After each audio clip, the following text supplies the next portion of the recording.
Okay. So we're recording. Welcome everybody to our, another installment in our series of RedBar chats. This one is a little bit different. It's not watch related, but it is Lego related.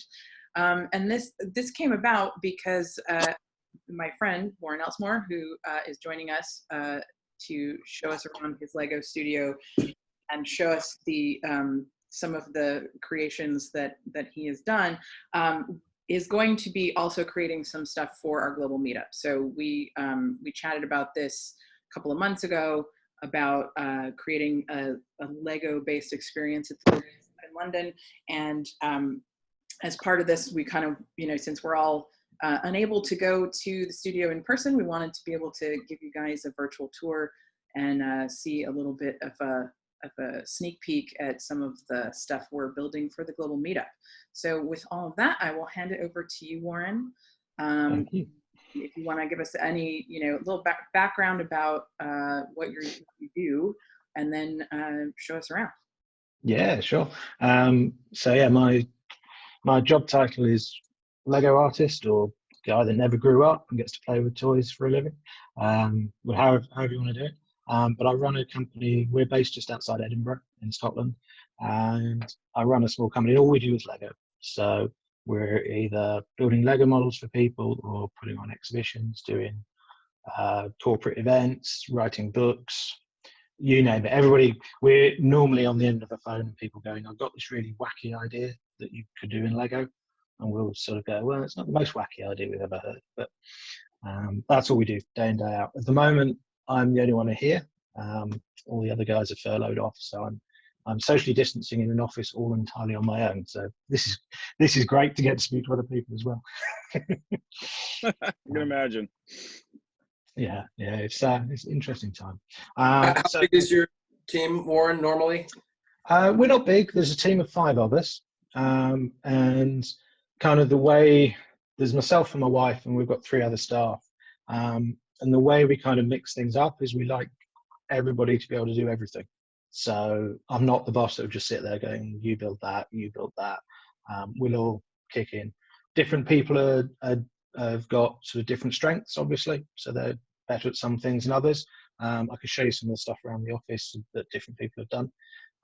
But we all pitch in, and we do not just the building, we do the whole management as well. So we'll fly people out to the US to go and install an exhibition, or go and do a trade fair in Barcelona, or something like that. So it's not, in that way, it's a little bit similar to my old IT career, which I used to do a long time ago, but it's a lot more fun. Which is how we know each other, actually. It is. Both changed our focus of our careers, but yours is much cooler. Yeah, Warren wins.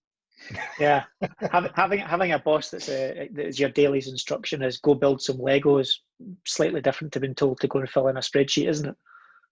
Yeah, it is a little bit. I mean, most of the people that work with me, they liked Lego before they came to work here. But the hard part is getting them to stop. Normally, it's kind of like, we're doing this for a customer, you have a week to do it, it has to be finished on Friday. And they kind of go, but I could spend months doing this. Like, you could spend months doing that, but you're not going to. So let me see if this is going to work. I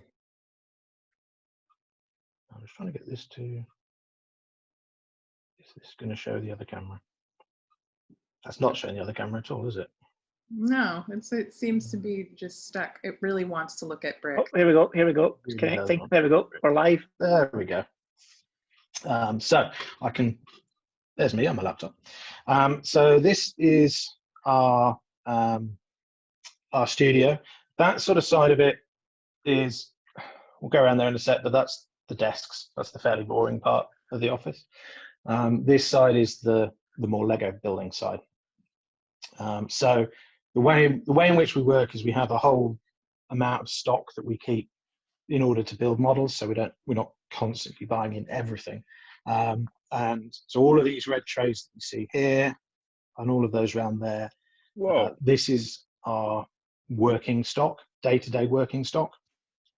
So over here, I've got, for instance, that's medium lavender plate. So over here we've got your traditional Lego bricks, sorted by colour and by size. So these are 1x4s, there's 1x2s, 1x1s, all those sorts of things. And this is colours on this side. And then on this side, we have parts. So things that aren't traditional parts we'll sort by the shape. So for instance, 1x1 round bricks being all the different colours that we've got. So the idea being is that we can get most stuff to hand at some point or another. It's not everything, but it's a big chunk of stuff. And then each That's of how the I team used has to their own. organize mine, actually. Yeah. Yeah. No. The mistake everybody makes is sorting by colour first. And then Exactly. you end up with, yeah, It you end ruined up with a everything. big, You can't find anything. You got to do it by style. Totally. See, I'm exactly. ready to go. Yeah, except black is the worst. You end up with just a big black hole of things. So we do it for bricks and things, because if you're building something, if you're building a house and the walls are going to be red, then you want all the different shapes of red bricks. So we do it for bricks, but for all the specialist parts, it's by piece. There's some more. We're always kind of overflowing the storage. There's more sitting under the desks and stuff here as well. So everybody has a desk, a build desk that they work at for doing building. That's mine at the moment, which is full of a bunch of random stuff, and some red and white bricks. You can probably guess what I was building last with that. And then I'll show you. This is something that Kirsten was working on actually just before she left. She was away from the office at the moment. So this is a slightly better view of it. This is actually a cable laying ship. So this is going to a museum. They haven't seen it yet, actually, so don't tell them. But this is going to a museum about the telegraph system, and this was the ship that laid the first ever telegraph cable from the USA to Cornwall. So this is part of a commission that they've asked us to build for them. And she did this just by looking at a photograph, or did they offer? I mean, because that's quite detailed. Yeah. No, this was just so the interesting part with this one is that they don't have very many records of it at all. So they said, well, we knew it was this ship. This was the name of it. We've got a painting that somebody did in 18 whatever. Wow. But so part of the job for this one, we actually had to go and find out what the ship looked like. So Kirsten did a bunch of research about, when the ship was built, where it went afterwards, what it would have looked like, which bits were historically accurate. So we had details of sort of the cable winding mechanism like this, and the bow. But we ended up finding more information about the ship than the museum themselves had, which is imagine. not a common thing, but it does happen sometimes. And also because we end up looking at details that nobody else will necessarily be interested in. I've done a model of the Forth Bridge, which is a big road suspension bridge near here, and I needed the details of things you'd see at eye level from being a person. So I was interested in what was right on the top of the suspension towers. But of course, from ground level, nobody else can see those. So yeah, we're quite often looking at completely different parts and asking questions that nobody's really thought about before. Yeah, nothing that raises suspicions like, can I see inside the bits of the bridge that no one else is allowed to see? No, well, yes, that is true. Although I did obviously have to go and do a site visit to make sure I had all the right information. So I did get to don a hard hat and go up to the top of the Forth Bridge, which is quite a long way up. It's about. Yeah, I've luckily been able to do that myself. It's a long way up. Yeah, it really is. And there's a big tall ladder you have to climb up. So if Lego wasn't cool enough, you get to crawl around bits of engineering as well, which is quite nice. So this model is going to the customer sometime later this year. This one is actually not glued at all, so it's going in a display case. It's going to be sealed up in glass, so there's no point in us gluing that model. But the RedBar logo that you've got and some of the other stuff I'll show you around here definitely is glued, just so it doesn't fall apart when we transport it. Unikitty is certainly glued. This is Lego. Unikitty. She's Don't make her angry. yeah, she's trying to think how many parts she is. Probably 15,000 parts, something like that. Jeez. She's a 32 scale model of Unikitty, so the little 1x1 slopes there we've scaled up so they're 32 by 32. She's good fun, and she has a Christmas jumper that actually lights up as well. Or if the batteries weren't flat, Of course. why not? Why would you not give Unikitty a flashy Christmas jumper? Yeah, that makes total sense. Kathleen, should you recognise this one? Yeah, Well, I guess we all recognise it. the view out my bedroom window. Yeah. Yes. So this is one of the exhibition tours we've got. It's having a refurb at the moment. So this is going in the exhibition tour, and it'll have a Perspex case that sits over the top of it and stops, all the little hands getting at it and thieving parts off of it. But that's completely glued so that we can transport it around. So we can pick that whole thing up, including the base it's on and the Perspex cover, and move it around. And there's a big bit of steel going right at the centre of it up to about there, which just stops it falling over. Have you or have you not added a removable gorilla element? I do have some photos with the gorilla of it right at the top. I think we used the Lego monkey. I think we've got. I'm trying to remember where the monkeys are. He's got a bin for monkeys. There we go. Oh yeah, Of course. So that's the one that we use, I think. Yeah, I've got a bin for everything. And this is just the daily working stock. So we have. I want a monkey bin. Well, down the other end of the building, we have all the bulk stocks. So if we have the little pots that we use here, these pots, if they've got a little marker on them like that, that means that somewhere we've got another bulk box of it, which is going to be, I don't know, 4 or 5 pounds in weight of that part. We have a lot of Lego, it's got to be said. What else have we got? Of all the colours and pieces that you've got, do you pretty much hold stock of every available colour that Lego make? We probably have 70% at a guess. There's Lego don't make every piece in every colour. That's probably one of the first things to say. Although every piece that we've got is a proper Lego piece that is in general production. So none of it's specially made for us. None of it's painted. They're all, the idea is that you could theoretically go to your local toy store, buy enough sets and then build anything that we do. That being the case, there's a big third-party market for Lego sets going back, right back to the start. So we've got, there's a little, that little cross in there is actually a Lego molded element that they did in I think the 1940s. So we can go all the way back to any element Lego's ever made in any color. Some of them are really expensive. Some of them are really hard to get hold of. Some colors are more costly than others. So whenever we're building something for somebody, it's, how large do you want it to be? How complex do you want it to be? What color scheme is it in? All those sorts of things, because that all alters the price quite considerably. I think there's about 40,000 total different part color combinations, and we've got probably over 30 of them. We have a lot of bricks. Yeah.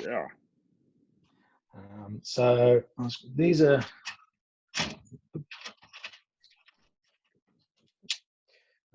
So one of the things that we do for various customers is we actually produce complete sets for them that they can then sell or they can give away to people.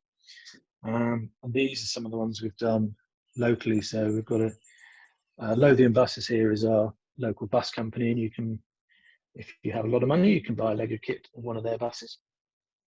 So we keep a copy of those, and they come with. You create the instructions and everything to go with the sets and arrange packaging and the whole kit and caboodle? Yeah, the whole thing. So it's all you can't really buy any of this sort of stuff off the shelf, as it were. So it's all custom made.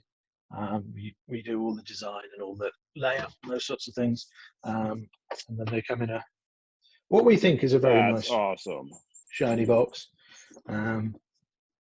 And they tend to be very short runs of maybe a couple of hundred or something like that. So they're really exclusive.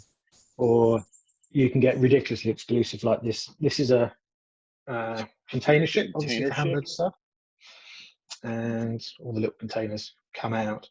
These we did as, this was kind of like your, you know, C-suite giveaway. These were very expensive, but you can, you know, you can build and tie one of those in there, and it has something like 1,500 parts, which we specially printed as well for all of the containers. So that was quite a complicated one to do, but a lot of fun actually. And we did. Are those printed elements, or did you have decals made for each of the shipping containers? These are printed. So I'll show you next door in a second. I can show you the printer that we use. But these are all individually printed. These are decals. So we do decals for some models because we won't do a print across multiple pieces because it's really complicated and it's not a good building experience. So if it's going across multiple pieces, we'll do it as a sticker. If it's the piece itself, we can print it, we'll do the printing. It's quite a complicated process, but the results are fantastic. Totally. Yeah. So I mean that little DFDS truck can actually, this is a printed slab of bricks. You can just about see on the side. So that's like a jigsaw. So we can print an image onto a jigsaw and you can take it apart, try putting it back together again. So yeah, we did these last March, I think, April time. We actually went down to Munich and we were on their stand in the trade fair. So we were building one of these every day and gluing it. And then as a business card drawer, you could actually take one of these away at the end of the day, which was very, very popular. Not sure why. And so we did 5 of those, and then I think we've got another 10 for the C-suite. So they're really quite specific ones. They're actually a smaller version. I should have a picture here of the Big Brother. We did a version of this that was about 8 times larger, so it was about 10 foot long. I think when I toured your studio, your older, the one you were in before, you had that model in there, and that was the one you told us not to take photos of because it was still it was before the trade show, right? I think. Yeah, it was a gift from their parent company. Wow. So the company didn't know apart from the marketing director, the company didn't know they were getting it. So I drove it to Hamburg, obviously Hamburg sub. So I drove it to Hamburg, met their marketing director in the basement, and we snuck it into position overnight. And they came back the following morning and did a reveal on it. That's so cool. It was very, very cool. A lot of fear comes from the transport logistics once you have a completed model. Yeah, I mean, we're getting quite good at getting models to the right place in one piece. I won't say we've never dropped them because we have dropped 1 or 2, and I'm guilty of that myself. It's not too bad once you get to know what it's like. So if it's glued, so this one here is glued. So I mean, you wouldn't be able to do that if it wasn't glued. It's a bit like transporting glass. You want to be careful with it. You don't want to shock it too much. But we have. I'll show you, if I'm doing a delivery. Not only will I take the Lego with me, but I'll take my toolbox. And you can see how much of this is Lego specific. Basically nothing whatsoever. So I'll take all of that sort of stuff if we need to fix elements, because it's like working with glass or wood or something like that, really, rather than plastic. Do you find yourself traveling with a certain collection of spares, depending on the model, just in case something were to fall off or fall out? Definitely, if it's for things like that Hamburg sub model when I delivered it. Flip that back to me. Yeah, for that Hamburg sub model, it was definitely a case of taking a few spares, make sure everything gets wrapped properly in foam wrap or bubble wrap, and most elements are okay. We've had 4 touring exhibitions around the world for the last 7 years now. We've had a couple of interesting things, especially when we ship things via shipping container. So we've had a couple of interesting times, but we pretty much know that things are going to get where they need to go. The only scary ones, we've got a couple of very large, very old models now, So I have a model of St Pancras train station, which is the international train station in London. That's 4 meters long, 2 meters wide, about 1.8 meters to the top of the spire. Something like 150,000 bricks, something like that, and it's not glued. That's the only one that people really get a little bit cautious about moving around. Well, yeah, I mean, it's massive. So there's a couple questions. One is what's more difficult, larger or smaller size models? So you've got like the example for the container ship. You built a bigger one, and so which one is more difficult? Normally the smaller models are harder. So if you build anything large enough, it becomes really easy, because effectively what we're doing is we're pixelating something. So where's my camera thing? There it is. So you can probably see up on the top of the shelves there's a snowman and a champagne bottle. Yeah. When you get to a large scale, you're just pixelating stuff. So it's actually not, this sounds a bit stupid, but it's not actually that difficult. When it's a very small model, then you're really trying to work out which bricks to actually use and how to get the bricks in the right position. So when we build something, the bricks won't all be facing up. We'll have some left, some right, some backwards. We'll use the insides of some bricks because the relevant shape doesn't exist on the outside. So the smaller ones are harder, but they're also quicker. There's less bricks. So you could spend a day thinking about it and put it together in 10 seconds, rather than the big ones, which could take, the really big models we've got will take 3 or 4 months to produce.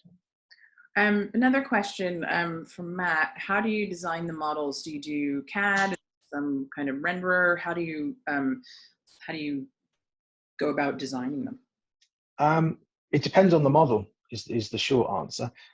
So if it's a smaller model, something like the ship I showed you, or these sets that we've done for sale, the smaller ones we tend to actually start with bricks. So we'll sit there. One of the things you learn when you do this job is what Lego bricks exist. So somehow in my head I know, which 10,000 brick shapes there are, or something like that. Very, very sad. So you sit there thinking about what bricks can I use to represent what parts of the model, and we'll start the model from that. So perhaps if there's an arch in a building, I'll look and see, is there a hubcap that's the right size, or an arch brick that's the right size? We'll take it from there. I can do that digitally now because I've been doing it for a long time, so I can do digital designing straight off the bat, and I can pretty much build as quickly in the specific Lego CAD system we use as I can with real bricks. So we've got a whole Lego CAD system that has all the bricks defined, and you can drop them in virtually, and then you can have any brick in any color. So some of those things will go straight off the bat. Other things that are more specific, we need to get the angles right or the shapes right, we'll start with a lot of maths. So for a building, we'll try and find the original plans, we'll scale them down, we'll work out what's going to work in terms of number of studs, and then we have to think all the way through to the end of the building. So if we're building something that has 15 window bays and we know it has to be a certain length long, then we want to make sure that we can do multiples of whatever that build is. So we'll work out one build, if we can do it in, for instance, 8 studs, and then do 15 lots of that, see if it's going to fit. So we have to think quite a long way ahead before we actually get back to start building the individual parts. And then the other technique that we use, which I don't think I have anything, well, actually Unikitty here, we did for that. So for doing something like, I'll flip around again, for doing something like Unikitty, because she's actually based on Lego elements, we had to get them right, and her tail is a single Lego element. So that's a single Lego piece, which is that sort of size. So we actually have some software we had written whereby we can import a 3D file of some sort, do a render of it into Lego bricks up to any scale we want. And that actually gives us a computer model that plots all of the parts in this model, but it only plots them out in 1 by 1 bricks, so the very smallest part. And then the skill is to work out which actual bricks do I need to build it so it stays together. and it's nice and strong for transport and things like that. So we use that technique for more sculptural builds. But it depends. There's lots of differing ways of doing things. So. Cool. Where did we get to? Oh, I'll show you. If you want to see the printer that did those those Hamburg stud ones. Really great, yeah. Yeah, this thing is a really expensive printer. So this is what we use to actually print onto the bricks, and it's the same sort of kit that you would use for like branded USB drives, thumb drives, and things like that. So we can print anything in there that's fits within sort of 12 inches by 12 inches by about 4 inches deep. We can put in there and print it. So we use that for printing a lot of the Lego elements. We've got special jigs made up. So these on my drive parts. So that's 2x16 plate, and we've got jigs made up so it'll all fit specifically. We know exactly where it is. So that's how we managed to get the printing so exact on those little tiny pieces, because if it's a really small piece, we need to be within 0.1 of a millimeter or something like that. Or otherwise, you're going to notice it and it's going to look wrong. So we have to be really specific about that. And we do a lot of printed bricks for customers as well. Actually, I don't know if we've got. Don't know where my box of extras has gone, but we have quite a few venues where we'll take a standard 2x4 brick and then print a company logo on it, or a tourist attraction logo. So if you go to Edinburgh Castle, you can buy a 2x4 brick with Edinburgh Castle printed on the side. So we do a few of those for various people. And this is the side that we don't show the kids. So this is, we wouldn't dare use any of this with Lego, of course. So we have a lot of general workshop tools for drilling, cutting, sawing, lots of clamps as well. So I think maybe Kathleen, when you saw that Hamburg stud ship, it's clamped up because I think it was sitting on the desk for a while there. Yeah. Yeah. So we have. It was in the workshop, I think, or on one of the desks. So we have this. There's a bizarre property of Lego. So if we glue a lot of bricks together, and we create a flat surface, because of the way the bricks clutch each other, the pressure on the top is more than the pressure on the bottom, and they do what we call bananaing. So they'll actually make a very fine curve. So if we're doing a big model with a lot of straight edges, we actually have to glue it and set it and leave it clamped overnight, like you would do with a window frame or something like that, to make sure it sets straight. All sorts of crazy things to do with Lego. I was chatting to your friend that you introduced me to that built the clock, and he was saying that it's also really sensitive to temperature. That brick can be really sensitive to temperature because it's made of plastic, and so if you're doing something that has, in his case, he has gears that are working together. Like if the temperature or humidity or something changes, it can alter that. Yeah, and also the colors make a huge difference for that as well.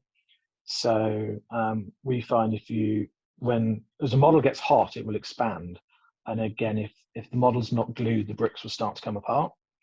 But then when it gets cold and contracts, they won't go back together again, because they also need that extra pressure to push the bricks together. So if you leave an unglued model somewhere hot, eventually you'll start to see cracks forming within the model.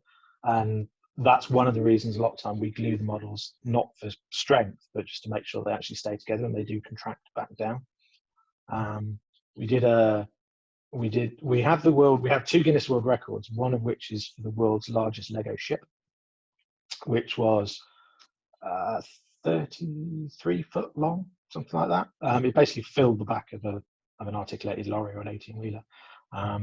And the bottom half of that was dark blue and the top half was white. And when it was on public display, you could actually put your hand up against it and you could feel the different colors, and it would expand in different ways, and the dark blue would get a lot hotter than the white and expand. So we had to keep going back and tightening all the bolts up and things like that to stop it falling apart. Wow. What's the other world record? The other world record is for the world's largest Lego picture. So we did, one of the things we do fairly often is we'll create a mosaic image of something. So we'll take a customer's image and we'll mosaic it down into the Lego colors and then produce sets of instructions. And everybody builds a section that's sort of 6 inches square or 12 inches square. And when you put all the sections together, they make a big picture. And that one was 10 meters by 30. So 300, actually I could have a look. Where is it? Yes, it was. That's one of the things for those of you that are going to attend the global meetup, we're going to do something like that as part of the event, where everybody that when you check it, when you get your swag bag at the beginning, you will get a little section, and over the course of the event, we'll be building a not quite as large of an image as this one. Yeah, there we go. So that's needs reframing. Didn't manage the tutorial, but that's one of the 2 Guinness World Records. The other one is down here, which is that's the Guinness World Record you get if you pay for it. By the way, that's the one that you get if you don't pay for it. Cool. We've been involved in a few Guinness World Record projects. It's interesting, I'll say. What is the tallest model? The tallest model. That's a good question, actually. Let me put that one off a sec.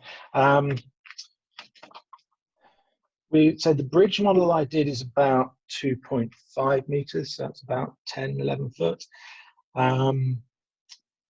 We don't tend to build a lot of really tall models, mainly because you can't move them because they're really awkward to transport. Although Guy works for me, and he has worked on there's a Guinness World Record tallest Lego tower, and he's worked on that. I think it was 35 or 40 meters on the one that he worked on. So that's, proper lifting equipment and harnesses and all that sort of stuff. Well, that's something you'd have to do on site, I imagine. Yes, you can't move that thing. Yeah. Once it goes up, it's I was trying to find a picture. Down. This is a mosaic I have hanging over my bed. That's cool. All Lego brick. Yeah. That is very cool. That's pretty cool. That's surprisingly tame for something hanging over your bed. I got nervous there for a second. Yeah.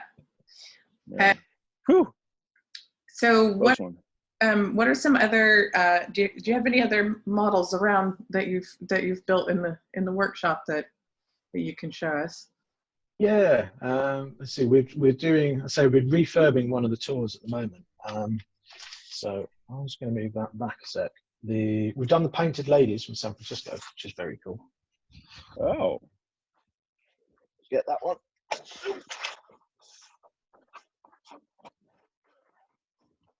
It's so blooming heavy. So if you there we go. Even the first people to see this one. Look at that! Wow. So this is going to go out on tour with these bits fixed. Do you like building a minifigure scale? I do, yeah.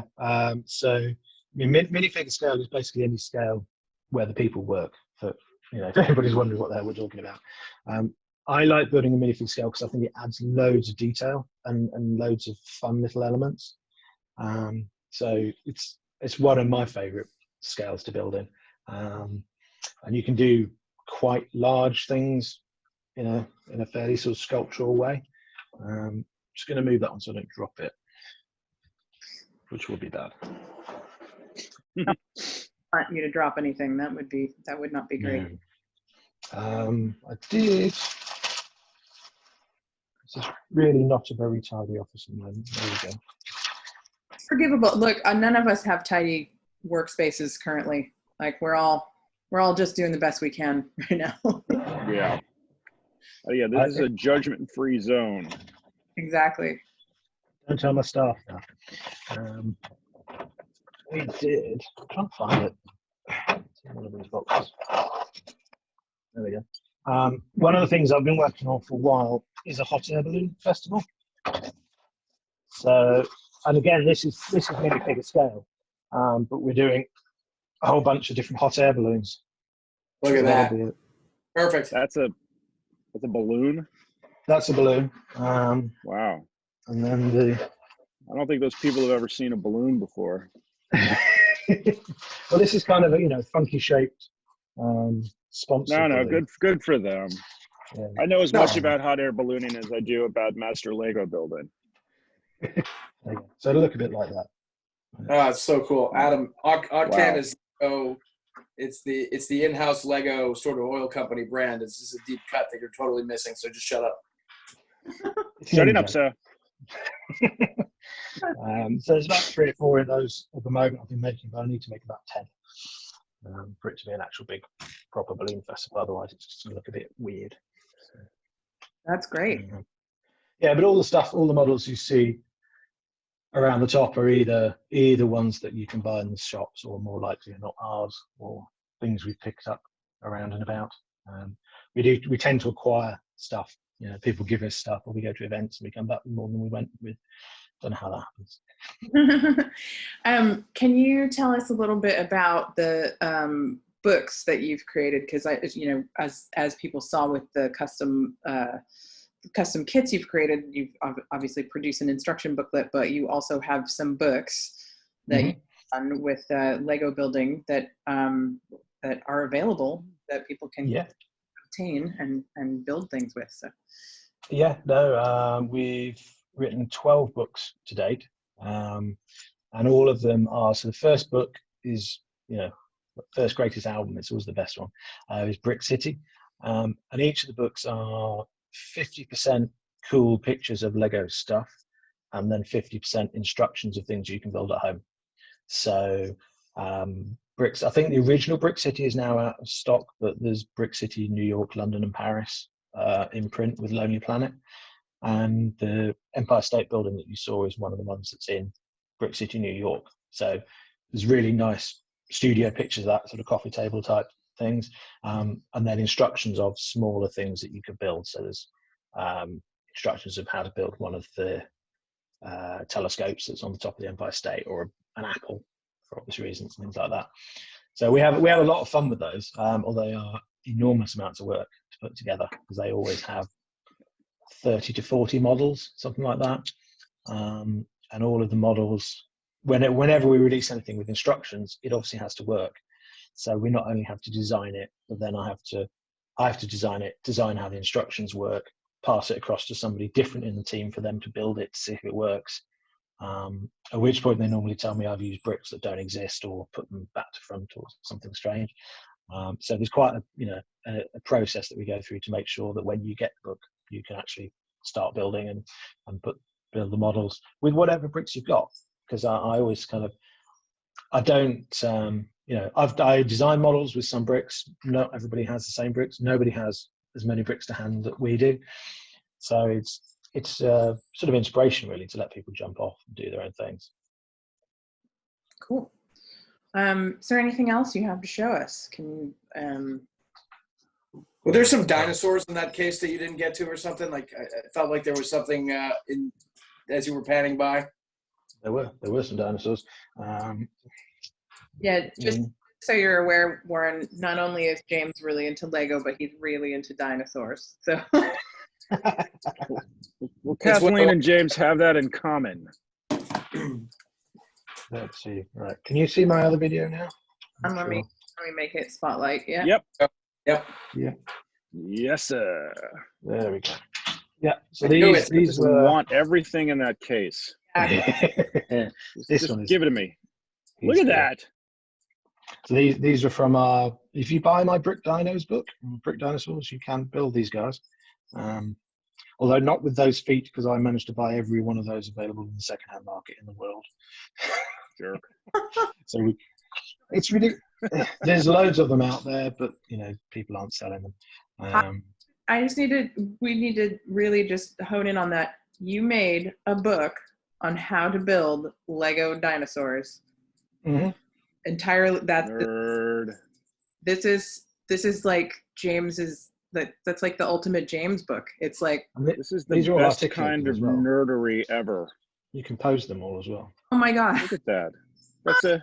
Is that a brontosaurus? Yep. Carpet brontosaurus is a Wow. triceratops. They move in herds. They move in herds. They do move in herds. It's a brachiosaurus. Thank you, James, You for blew getting that. This is amazing. We actually had to work with a paleontologist on these. So we kind of design a model and he'd say, well, the tail needs to be a tiny bit longer. And we were going, yeah, but the part doesn't exist, so we can't make it a tiny bit longer. Well, I think So that's it was what's fun. fascinating about this is everybody thinks it's just toys and, you get to play, but, you're doing real research here, whether it was, working on that cable ship and actually learning more about the ship than the people who commissioned it, or, architecture, and now even, paleontology. It's kind of incredible. Yeah, it's. I think it's because the thing we found with Lego models is you can build a really accurate Lego model of something, and it looks wrong. So we can build something that's absolutely to scale and absolutely perfect, and it looks wrong, and we have to accentuate certain features to make them look better and make it fit for the minifigs. That makes sense. Or as I was saying earlier, we're looking at different parts of it. There's definitely a kind of Lego aesthetic of things that work and things that don't. So we're always looking at things in a really different way and from different viewpoints. So, we'll build a model of a museum that might be, 60, 70 centimeters tall, but that means you'll be looking down on it as if you were flying over in a plane, which most people don't do. That's true. Yeah, there's more dinosaurs. We have a dinosaurs tour as well. So if you have a museum or a safari or whatever, you can actually hire a whole dinosaurs tour with us, which has got some life-size dinosaurs and not the really big ones. But that's all in a shipping container down the other end of the car park at the moment. Wow. I want those buses too. Yeah. Everything. Cool. What's your address? When are you not there? That is probably one of the most expensive models we've ever made. Wow. Wow. Now, what accounts for that? So that's kind of the standard bus, local bus, and we actually did a show as part of the Edinburgh Fringe a few years ago. So that's the real advert that we did that was on the side of the buses promoting it. And then they did a fully vinyl wrapped bus, which this one is a model of. So that's completely printed throughout, and although the printer can cope with some curves, it doesn't look very good. So the way we had to do that was actually build it and then take it apart, print some of it, put it back together, print another bit of it. They gave us the original vinyl wrap details, but it took somebody an entire day in Illustrator to move all the pieces around so it looked correct, because our bus is slightly different dimensions to theirs. So you're probably looking at like a $2,000 or $3,000 model just to get that one made. Wow. Yeah, so I am going to have to break in and steal it. I can't afford that. Yeah, it's just we'll discuss the details of the break-in later. Yeah, we've got a really good security system. I'll just say that. They'll be out. They'll find you. Kathleen's pretty good at this stuff. So Kathleen, you and I will talk later. I'm not helping. I'm not helping you. What? Okay. Plausible deniability. This is amazing. Wow. So Warren, I have a couple of questions. So if someone, say, wanted to commission you to do something like create one of those custom kits, what does that entail? Like well, obviously they contact you, and we'll make that available to everybody that's here, but the contact info. But how would you, like, how long does that take? Like what's involved in the process? Like, how does that work? So it's generally 3 to 6 months, something like that, from the first time somebody gets in touch with us. The way we do it, because we've worked out a process that works, that we're quite strict on, that needs to be followed. But we'll start with a call and say, what's the model of? What's important to you that we show in the model that we might have missed? Show us as many pictures and things as you can. what price point do you want the model to be at, and whether it's, are you buying them for your company or for yourself, or are you buying them to retail, in which case, we're talking wholesale price points. So we'll work out those elements, and then we charge a fee for doing the design. So we'll do a design in the office, which will probably be a physical build. We'll probably physically build the model, and that's chargeable. But then if you take that forward into production, then we refund that design fee back. It's just a lot of people ask us to design a lot of things, and if we did them all for free, we'd never have time to do anything else. So once we've got the design hooked, we then go into all the other parts of it. So we'll produce the instructions, and we'll do those instruction booklets I showed you. We'll do all the interior with the instructions, and it's called formatter and end matter. So index or information about the real thing, or what's special about this set, and the covers on those. And then we go into boxing, and what sort of box do you want? We've got a few options of box you can choose depending how big it needs to be. Do you want one of our boxes? Do you want one of your branded boxes? And then we typically do a slip cover around the box as well. So it's quite an involved process, but it's the one thing we always say to people up front is these are not going to be cheap. I'm probably, this audience isn't too much of a problem, but if you compare it to a Lego set you buy in the shops, Lego will be making tens of millions of that fire station. We'll be making 100. So the per unit, they're a premium product is the best way of saying it. Yeah. I feel like if you walk somebody through your process, though, that it starts to become kind of clear as to why it costs what it costs. It makes sense. But yeah, on the surface, of course, it's Lego, but the amount of time you guys put into this is incredible. Yeah, and the other part, we need to source the pieces as well. So yeah, they're all genuine Lego pieces, and there is a third-party market, but we will often be trying to source pieces for models in quantities, that are not easily available. So it will, in the past, it's taken somebody 2 to 3 weeks of just ordering and receiving and bringing the parts together, and then we can actually start separating out the parts so that your model has just the right number of parts of each quantity and stuff. So it's really quite an involved process. And then how much support do you? Oh, sorry, go on, Kathleen. I was going to say, well, what if someone wanted to commission you for like a build of something, not a kit, but like just to build something custom? Is that a kind of similar process? Obviously, you don't have to produce books and packaging and stuff, but yeah, it's a reasonably similar process. We'll have that discussion up front. What's important to you? How big does it need to be? What scale is it at? How complicated it is? What we'll do then is we'll actually put together a quote for you, which is a full proposal of what we would do and how we anticipate doing it. But that's prior to any of the design, because if it's a commissioned build, the design work is a good chunk of the work. So we'll produce a proposal, we'll show you examples of things we've done. Hopefully you like it and you trust us enough, and then we'll get on and start building. And what I'll do is, before the actual bricks go together, we'll do all of that design. We'll send you back another document that says, hey, we think we're going to do this part of your model in this particular way. We're going to use this particular style, double checking that you're happy with it. And then generally the customer won't see it until we deliver it. So we will turn up in a van with our lettering on the side, and we'll deliver the model and install it for you. And that'll be the first time the customer actually sees the finished model. So fingers crossed. We've not had any bad deliveries yet. I'm sorry, Adam, you had a question before, and we sort of clapped. Oh yeah, no, not at all. I was curious as to what type of relationship you have with Lego, the parent company, and do they support you guys in this? Like, how does that work? We have absolutely no contracted relationship with Lego whatsoever.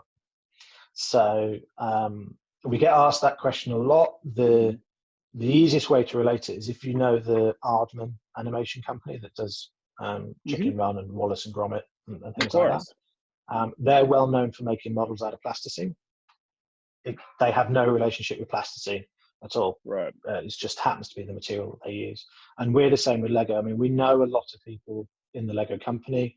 I've met the owner of the Lego company a few times. We get, Wow. we get on very well with the company because we don't really do anything that would annoy them or go against their brand values. But we don't get any trade pricing. We don't get any discounts. We can't order wholesale from Lego. Interesting. So we're nothing special whatsoever. Then have you ever done a commission for a watch company? I've not done a watch company. Yeah, no, not so All far. right, we're gonna have to fix that.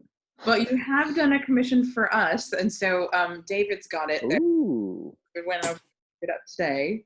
So let me put David's video in Spotlight here so we can see it. So, Dun dun dun. so as part of as I mentioned, we've been talking with Warren about doing something for the global meetup, in which would be more of the thing that he described, where we're going to give everybody something when they check in, and they'll build a small piece of a larger image. But we decided for this event to have Warren build that, the logo out of Lego, which I think is really great.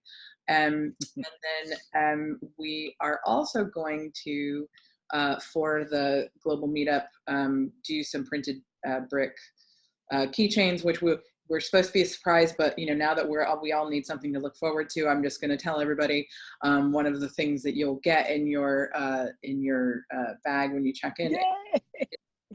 Printed brick with the RedBar logo on it. That's a keychain, so you can carry it around with you.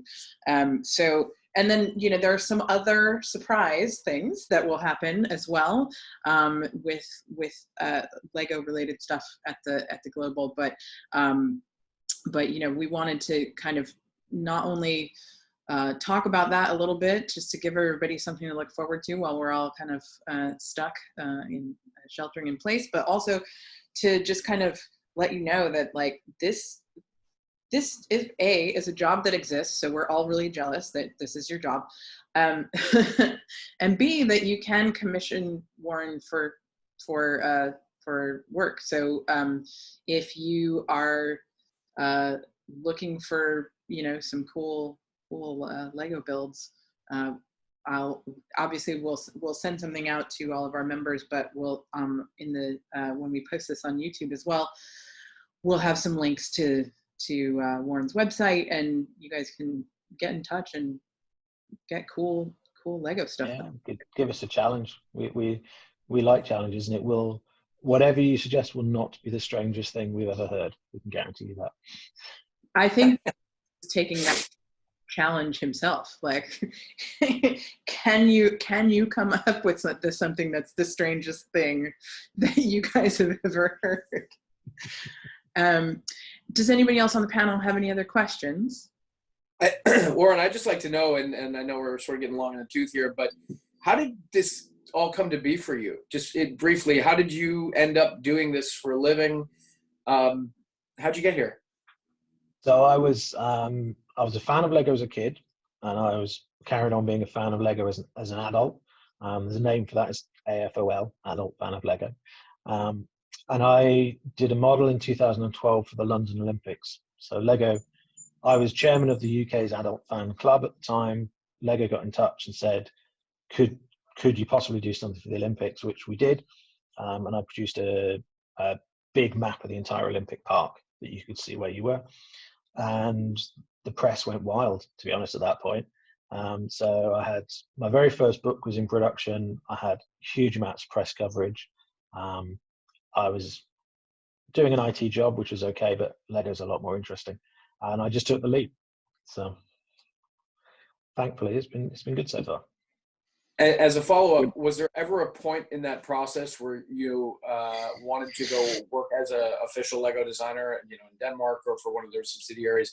I mean, I know that growing up, my whole life was Lego. It was all about getting through school day as fast as possible to get home and build. And it's like being a fighter pilot or an astronaut or something. You go, someday I want to work for Lego. But in your journey, was that ever a consideration? Is that something you had thought about, or did it just go from to doing your own thing? It's something you can't, I think most Lego fans kind of think about, because I'm good friends with Lego designers over in Denmark, and I've known them for a while, and we've done, you know, various events and stuff together. So I kind of know how their job works, and it's a very different way of working from anything I would do. So it's never really been an option for me, because I mean, they will spend 18 months on a single model. You know, that's not secret information, and they'll have to produce 15 variants of it, of which one will be chosen, things like that. So that's not really what I want to do. But it's, you know, I'm probably too old. You know, they like them young. So. Awesome. Thank you so much. Great. Thank you, Warren, so much for giving us this tour. You know, I know I was meant to be there, visiting the new space in March, but you know, the world changed very suddenly. But I'm really glad that we got to see a tour of your space, and thank you for showing us all of the awesome stuff you're doing. And for everybody else, this will be, of course, the recording will be on YouTube, and we will share Warren's website and everything with everybody, so you can get in touch. Cool. Thank you so much, Warren. Can't wait to meet you. Yeah, seriously, amazing work. You've got the dream. You live in the dream. And good luck and be safe. Yeah. You too. Cheers, guys. Cheers.